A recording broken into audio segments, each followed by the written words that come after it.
and it's definitely going to be able to replace a lot of people, especially in the working area. And that actually leads us up into our next topic with Mark The amount of Cuban change. did this speech. I believe this is quite old. This is a quite old talk from him and things, but I've seen it getting a lot more popular recently about how AI is going to be affecting people's jobs in the future and his take around it. So before we dive in, don't forget to like, comment, and subscribe, and do all share for the algorithm. I really appreciate it. It helps a lot. Let's see what Mark has to say and give our thoughts based off of this added information. We're going to see over the next 5 years, 10 years, will dwarf everything that's happened over the last 30. We went from automating pen and paper, right, with spreadsheets, to connecting PCs into local area networks to, right. Connecting them, connecting people to each locally, other. Locally, right, to connecting networks to get the internet, to getting the network effect of communicating people globally. But now we're introducing artificial intelligence, machine learning, deep learning, neural networks, et cetera. So, and what that enables is the automation of automation, right? And so the people who were writing software, particularly at the lower end, unless you're doing these advanced things, they're gone. Right? The people that because the software's writing itself. It's doing itself, right? It's just math. Programmer back in the day, so when I was writing code, it was the algorithms were if this, then that. Right. X or whatever it may be. Right. But you had to guess, right? You had to use your best instance. And then it got smarter and smarter and smarter, and libraries to do bigger and better things. All that is being automated.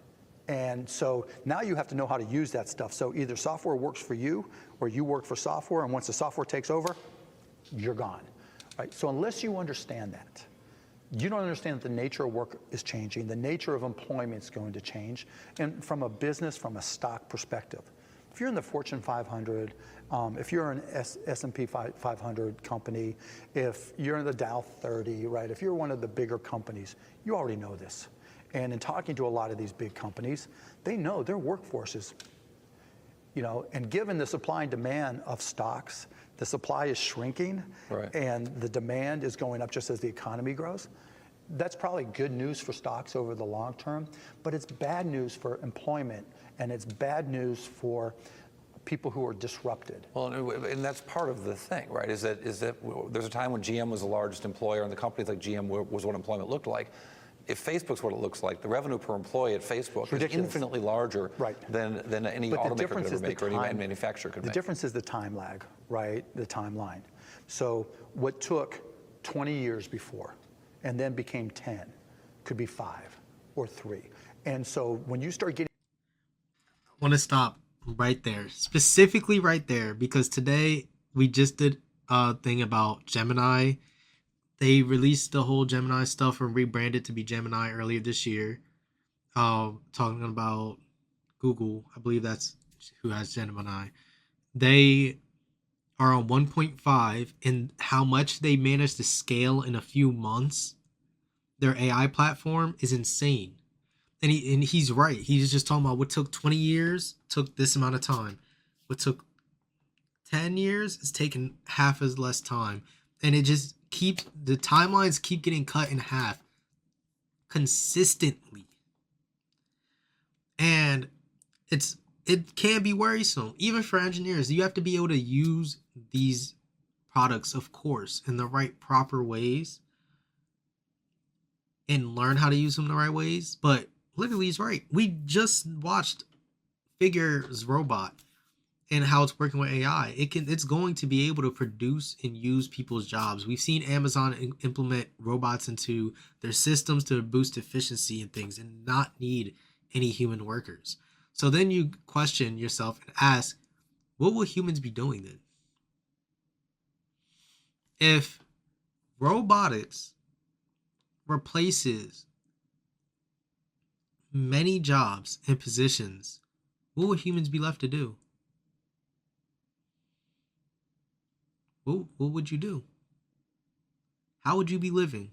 What would life look like? And I don't think many people are really sitting there asking themselves this question or preparing for this question. where are you going to go into? What are you going to come up with?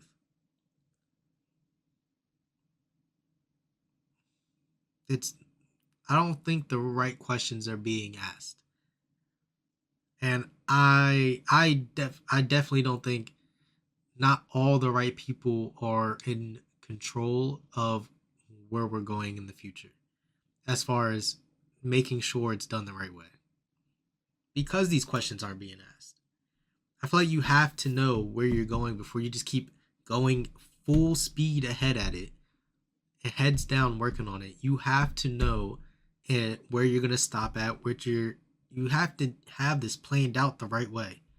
You can't move too quickly. I get all these companies want to move so fast into AI and things, but it has to be done the right way. If it's not done the right way and you move too fast, there's going to become problems and trouble. We just seen Gemini just had an instance with the photos and Copilot where they were generating the wrong images and things like that. That's because the company is moving too fast. Fast is not the answer. As fast, yes, I know you want to get it done in a certain amount of time. You have to make a certain amount of money. You have to reach your goals and things like that. You have to do things the right and correct way rather than do it fast and incorrectly, because it's going to mess things up in the future. It's going to. People need to realize that. They really do got to realize that. Getting that massive amount of disruption in employment, what do? The whole nature of employment is going to change. There aren't manufacturing jobs coming back. There aren't more coal mining jobs coming back. No matter what you do to the EPA, they are going to be, a lot of these jobs are going to be gone. Now, there's still physical things. If you do infrastructure, you can kind of, buy some time, right? Spend more, get temporary jobs to build roads, build bridges, which is all fine and good, right? I think you can get a return on much of those things. But you're going to have to recognize that there are going to be more people out of work. So, through this innovation. Yeah. So essentially what you make the case for is education and job training for grown-ups. No. No? No, I think that won't matter, right? What are you going to go back and learn to do? What it takes, right? I mean, whether it's finance, whether it's software programming. Finance, that's the easiest thing. You just take the data and have it spit out whatever you need. Right? I personally think there's going to be a greater demand in 10 years for liberal arts majors than there were for programming majors and maybe even engineering, because when the data is all being spit out for you, options are being spit out for you, you need a different perspective in order to have a different view of the data. And so having somebody who's more of a freer thinker and, because if automation is being automated, you just learn the tax rules. You just feed the automation the tax rules, and it does the rest for you. So English majors of the world should celebrate? I think English, philosophy, foreign language majors, maybe not now, they're going to starve for a while, but that's not even the real issue, right? The real issue is if 1 million.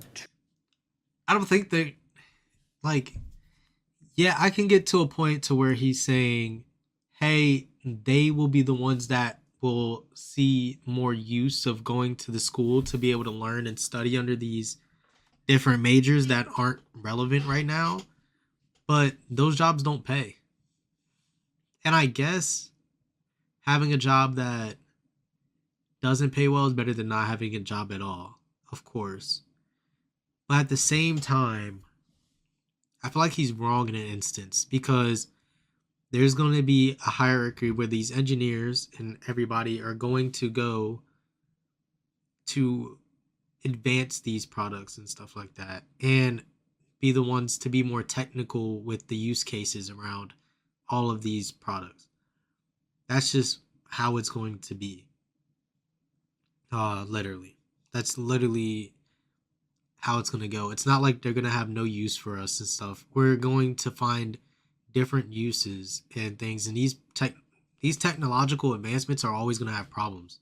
So if you just be like, oh, the AI is going to just engineer itself, that's not true, because it's going to run into problems, and you're going to need engineers to fix these problems in the future as time goes on. If you let it run by itself, it becomes even more dangerous, and it leaves a potential of becoming more lazy as well too, as a society.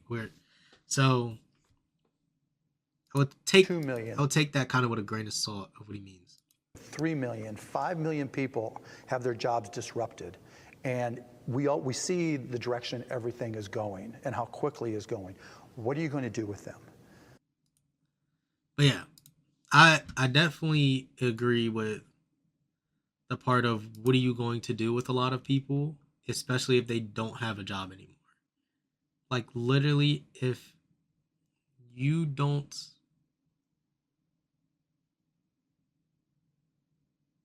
if you don't have the job to be able to grow further or figure out what you're doing in life in your career, then it's gonna cause a bunch of issues as far as you go. Like there's if unemployment will be insane. I think 2% unemployment is bad. Imagine 40% of your population being unemployed because they don't need you to do them anymore.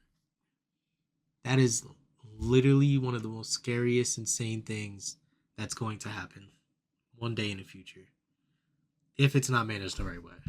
Well, even if it is managed the right way, a lot of people are still getting laid off or fired and just going to be unemployed in general because your job just isn't needed anymore. And then that also leads if your job's going to be safe for AI the next 5 years, maybe your job will be safe for a lot longer, possibly, because they need somebody to maintain and like tame these language models. It's scary. It is definitely scary.